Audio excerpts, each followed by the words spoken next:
city's residents, procurements through approved by boards for public entities, and procurements necessary due to unforeseen damage to public machinery, equipment, or other property. Ms. Vernon manages this part of the city's operations. She's well familiar with these rules.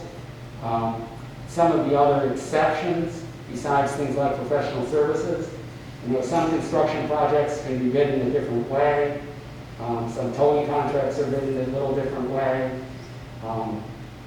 Some cities, and Kirby has done this on some of his procurements, in advance sets the criteria, where you have so many points for price, where you have so many points for whether you had a successful contract with the city, where you have several points about references, we're going to give several points about proving that you have experience in doing this, and then they're ranked.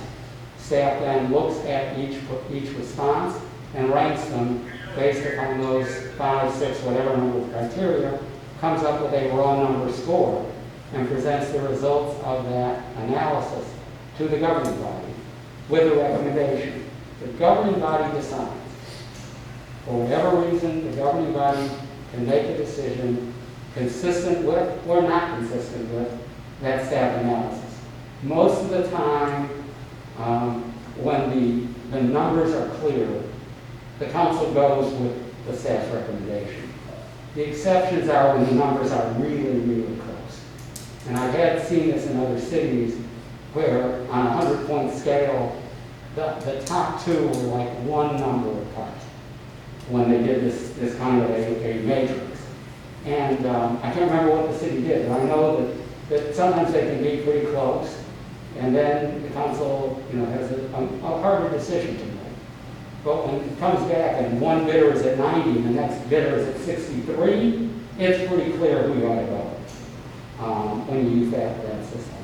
And that does seem to work well, and I think bidders understand it. I think there's less resentment by bidders when they know what the criteria are and they can understand how the rankings might have worked. But you can still have people who are disgruntled. The matrix is a good way, though, to get some objectivity into this bidding and contracting process. For expenditures more than $3,000 and less than $50,000, the city should be checking a comptroller database to make sure that it tries to encourage a small business or a minority-owned business to participate or at least be aware of the requested procurement. Public Information Act, I'm not going to spend a whole lot of time on that because we got a great public information person. Can we just touch on, just to make sure everybody knows, like, what council's options are on bidding? So for example, when we open a bid, if we do a competitive bidding process and council staff brings a recommendation to council to approve, they can either approve a bid or they can reject all bids. And we have had examples where we must take a low bid on a project if it is by federal funds. So like when we get our CDBG projects or our MPO grant projects, those are federal funds which have a requirement that you must take the low bid. But if we have knowledge that a contractor who had the low bid has had issues in another city or issues in our city, council can just reject all bids, and then we have to start the process over with. I agree. So I Agreed. I forgot that is another exception on the competitive bidding thing. Because like as Mr. Chairman said, the block grant program, because that's federal money, and I think we all know that sometimes there's a reason why the bid is low. When I see construction bid estimates come in on the project, and there's a huge gap between the low bid and the next lowest bid, I am super nervous, and I ask my city manager or my city administrator, have you gone back to your engineer and verified that your engineer has not just gotten something in writing from this bidder, but you've actually talked to references and made sure that they would deliver quality work on time and on schedule? And even then, we get the answer back, oh yeah, and it's not a good result. And, you know, I think For the that, record, all those things were discussed. We don't know what that's like here. yeah, I know. I've been there with you. Exactly. Okay, Public Information Act. What I was saying was, got a great public information officer, Ms. Cox, who knows the rules inside and out. If you want to entertain yourself again, you can watch the video of the Public Information Act. It has a couple of interesting vignettes in it where people come in to actors, and they come in and they ask for something as a public information request, and the person behind the desk is clueless and gives them completely wrong information. And then the moderator on the video explains all the things that person did wrong. I guess that's a big giveaway, right? Give away the end. The Public Information Act is designed under the presumption that public records are public information. City records and documents are open to the public. But the government code, chapter 552, has about 60 specific listed exceptions to what is permitted or what is required to be released. So, law enforcement records, to the certain extent, under many circumstances, we don't have to release full copies of law enforcement information. There are common law privacy rules. Don't have to produce documents which violate some citizens' or person's privacy. Juvenile criminal record matters are not released. The home addresses, home phone numbers, cell phone numbers of employees who timely request privacy, not released. Additional information about law enforcement officers, not released. Driver's license numbers, license plate numbers, VIN numbers, social security numbers, account numbers, not released. Personal email addresses of citizens, not released. Certain military discharge forms, not released. And the list goes on and on. Those are the ones that I see most commonly. As I said, the city secretary is the public information officer. All requests should go to her. Judicial records of the municipal court are governed by the rules of judicial administration. They're under the jurisdiction of the municipal judge, and the rules are substantially different. For example, a judicial record, you get a traffic ticket, it's got your DL number on it. They're required to release your DL number. The inconsistency is a little bit mind-boggling, but judicial records are covered under a different rule. Most importantly for this governing body, under Senate Bill 944 adopted last year, each member of the City Council is a temporary custodian of public information created or received by the council member, even if on your personal phone device.